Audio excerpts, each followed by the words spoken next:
আজগিরা যে মাছের ঝাল রাঁধিছি না, এই মাছ কয়টা কিন্তু বড়শি দিয়ে মারা, তাও আবার নদীর মাছ, বুঝেছেন? তাহলে কিরামটা স্বাদ লাগবে, তাহলে কোয়া নেই মাছের, যেরাম সেরাম জল রাঁধলেই কিন্তু স্বাদ হয়ে যাবে। তা যাই হোক, আজকে কিরাম করে রাঁধেছি সেটাই আপনাকে সাথে শেয়ার করবো, বুঝেছেন? চলেন তাহলে রান্না দেখতে থাকেন। নমস্কার সবাই, কিরাম আছেন? আশা করি সবাই ভালো আছেন। তাই এই যে সে মাছ কয়টা কিন্তু কাটিয়ে ধুয়ে আহনে হলুদ লবণ মাখাই ধোয়া রয়েছে, আর একদম এর মধ্যে ভাজাইলে মাছ, মানে সব ধরনের মাছ আছে। আর এই যে মশলাটা বাটা রয়েছে, মনে করেন না যে মেহেন্দির পাতা বাটা, বুঝেছেন? এরম দেখা যাচ্ছে কি জন্য কন্দিনি, ওই কাঁচা জাল পাকা জাল সব কিছু জিরে এক টুকরোখানি আদা আছে দিয়ে বাটা, তো ওই জন্যই রং ডেরাম দেওয়া যাচ্ছে। তা যাই হোক, এই যে সব কিছু কিন্তু রেডি আনে চলে যেতে হবে রান্তি মানে, কিন্তু কড়াই কিন্তু দিয়ে দিছি। আর কড়াইটা ভালো করে গরম করে নেওয়ার পরে তারপরে খানিকটা তেল ঢেলে দিলাম, মানে যতটুক লাগবে না ততটুক একবারে দিয়ে দিলাম। জলের জন্য যতটুক তেল লাগবে মাছ ভাজার জন্য সব একবারে দিয়ে দিছি, বুঝেছেন? এই তেলে রান্না বান্না সব হয়ে যাবে। কারণ তেলটা ভালো করে গরম হয়ে গেছে, ধুমো ধুমো বেরোয় গেছে। এবার মাছ কটা কিন্তু দিয়ে দেবো। এই যে আস্তে আস্তে করে মাছ কটা ছাড়তেছি, কিন্তু সে মাছ কটা তেল যা ছুটতিছে তা কি কব। ওই যে ট্যাংরা মাছটা আছে তো, ওই জন্যই আর কি। রয়না মাছ, ট্যাংরা মাছ, পুঁটি মাছ, তারপরে আরও কী কী মাছ আছে, মানে বিভিন্ন কায়দার মাছ আছে, আপনারা তো দেখছেনই। তা যাই হোক, এই যে মাছ কটা কিন্তু এক পাশ ভাজা হয়ে গেছে, আর এক পাশ হলো উল্টোই দেবো। তাহলে সব কটা মাছ এখন আইটি গেছে, তাহলে একবারে সব উল্টোতে আসছে। এখন দুই একখান মাছ একটু ভেঙে ছিঁড়ে যাচ্ছে, মানে কিছু করার নেই, বুঝেছেন? ওই যে একবার একটু বেশি করে দিতে গেছি তো, ওই জন্যই, যাতে তাড়াতাড়ি রান্না হয়ে যায়। যে গরম দেশে রান্না করে কি অতক্ষণ বসি, তার সময় আছে দিনই মনে হয় যে যেরাম সেরাম রাইন দিয়ে নামাই দেবো, যাতে সে 2 মিনিটই রান্না হয়ে যাবে। সেই কাজ করলে আরও বেশি ভালো হয়। তা কি আর হয়, যতই চেষ্টা করি সে রাঁধতে গেলে ঠিকই সেই দেরি ঠিকই হবে।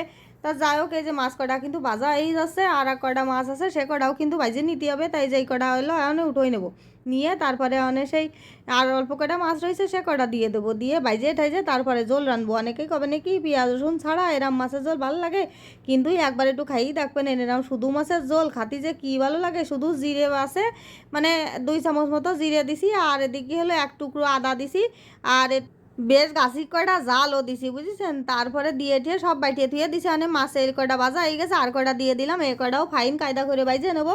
তাহলে মাছ কিন্তু একদম যে কুড়মুড়ে করে বাজিছি তা কিন্তু না, বেশ একটু মানে লাল লাল করে বাজিছি। এরম করে বাজলেই পরে ভালো হবে না, কারণ কি ওই ঝোলটা রাঁধতে গেলে একটু জাল খাবে না তো। যদি মাছ কটা ভেঙে চুরে যায়, আবার এরম টাটকা মাছ কাঁচাও রান্না যায়, জানেন?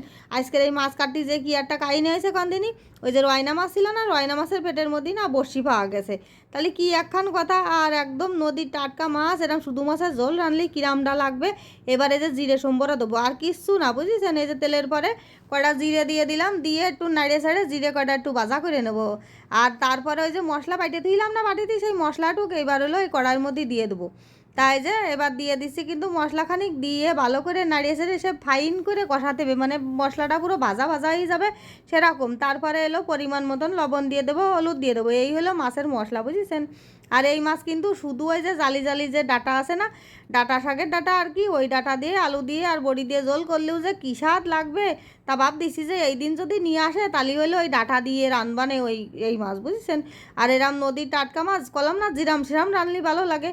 তা ওই জন্য একটু গাইসকে একটু ভালো করে রান্নার চেষ্টা করতেছি। আর এরম করে রানলি না মনুর বাবা বাড়ি ভালো কায়দার খায়, মানে সবাই ভালো খায়, কিন্তু উনার আবার এই গুঁড়ো গাড়া নদীর মাছটা বেশি পছন্দ, বুঝেছেন? আর ছেলে পেলে মানুষ, ছেলে পেলে অতটা খাতে চায় না। আমার বড় ছেলেটা খায়, কিন্তু ছোটোটা আবার এত গুঁড়ো গাড়া মাছ খাতে চায় না, তখন কি আর করা।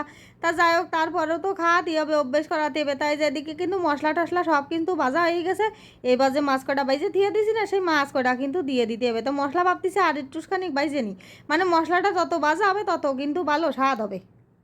আর আসলে কি জানেন, মেলা দিন রান্নাবান্ধার ভিডিও দেওয়া হয় না, মানে বিভিন্ন কায়দা কানুনে, মানে বিভিন্ন কারণের জন্যই রান্নাবান্ধার ভিডিও দেওয়া হয় না। তা ভাবতেছি যে আজকেতে শুরু করব। তাই আজকে ভাবলাম যে দেশি নদীর পুঁটি মাছ, আমাকে নবগঙ্গার মাছ কিন্তু এই মাছ কটা, বুঝেছেন? হেভি খাতি স্বাদ। হ্যাঁ, এই যে মাছ কটা অনেক ডাইলে দিচ্ছি, দিয়ে মাছ কটা কিন্তু কষাই নিতে হবে একটুখানি এই মশলার সাথে।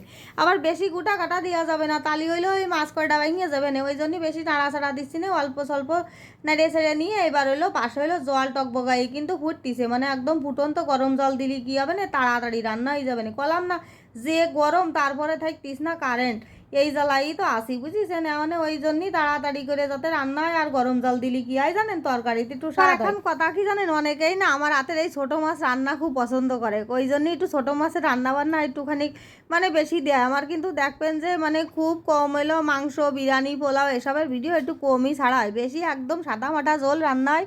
মানে কি সাদা মাটা আমরা যেরাম খাই আমি সেরামই রান্নার ভিডিও করি, মানে আলাদা করে কিন্তু যে ভিডিওর জন্য আমার একটা খরচ, তারপরে জোগাড় যন্ত্র করে রান্না বান্না সেসব কিছুই করি না। ওই দৈনিক যা রান্ধি বাড়ি তাই একটু আপনাকে সাথে শেয়ার করি। আর আপনাকে যদি কারোর ভালো লাগে তাহলে এখন লাইক কমেন্ট করেন, এই আর কি বুঝেছেন। তাহলে আমার হলো প্রথমে মানে ধরেন পেজটা কিন্তু খুব বেশি দিন না, হ্যাঁ। আর ফেসবুক খোলা কিন্তু প্রায় এই 10-12 বছর হয়ে গেল। কারণ কি ওই 10-12 বছর আগের ভিডিও কিন্তু আমি মাঝে মাঝে শেয়ার করি, মানে কত আগেতে তাহলে আমি এই ফেসবুক ব্যবহার করতেছি। আর কারণ কি জানেন, আমার ভিডিও করতে ছবি তুলতে খুব ভালো লাগে, সেনতেই এলো করা। তারপরে কি দেখলাম কি যে ভিডিও করলেও মামা যে ভালো ইনকাম হয়। তা ভাবলাম যে বসে থাকবো কেন, তাহলে পেজটা বানাইনি, ওই ফেসবুক আইডিতে পেজ বানানো বুঝেছেন। ওই জন্যই এখন একটু রেগুলার হলো ভিডিও ছাড়া ধরলাম, রান্নাবান্নার ভিডিও ছাড়লাম, ইডা সিডা জানে যা যাই তাই আপনাকে সাথে টুকটাক করে শেয়ার করি। তাই এটার ক্ষতির কিছু নেই, দিনই দেই কারুর পাকা দানে মইও দিচ্ছি না, কারুর পাতের ভাত কাড়িয়েও নিচ্ছি না। আমি আমার মতন ভিডিও বানাই, আমি হলো আপলোড দিই। তাও অনেকের আবার জ্বলন ধরে, তান কি আর করা, জ্বলন ধরলি তার কিছু করার নেই। ও মাজাকে জ্বলন ধর তো তারাও আবার টুকটাক দেই যে ভিডিও ছাড়া ধরতিছে, ওই যে গন্ধ পাইছে।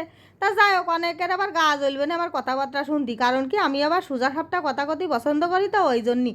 তা যাই হোক, যে মাছের ঝোল কিন্তু রান্না হয়ে গেছে, আর খাতি কিন্তু সেরামের স্বাদ হয়েছে বুঝেছেন। আর এরম করে রাইন্দে একটুখানি খাই দেখবেন, খাতি কিন্তু ভারী কায়দার লাগে। আর মনুর বাবা তো সে ভীষণ পছন্দ করে এরকম মাছের ঝোল, আর একদম নদীর টাটকা মাছ, কন্দিনি, রয়না, খয়রা, ট্যাংরা, তারপরে বাইন, তারপরে মানে বিভিন্ন কায়দার আছে, গুইতে মাছও আছে, সে বিভিন্ন কায়দার। যাই হোক, আমার এই ভিডিওটা যদি আপনাকে ভালো লাগে অবশ্যই কিন্তু লাইক কমেন্ট শেয়ার করবেন।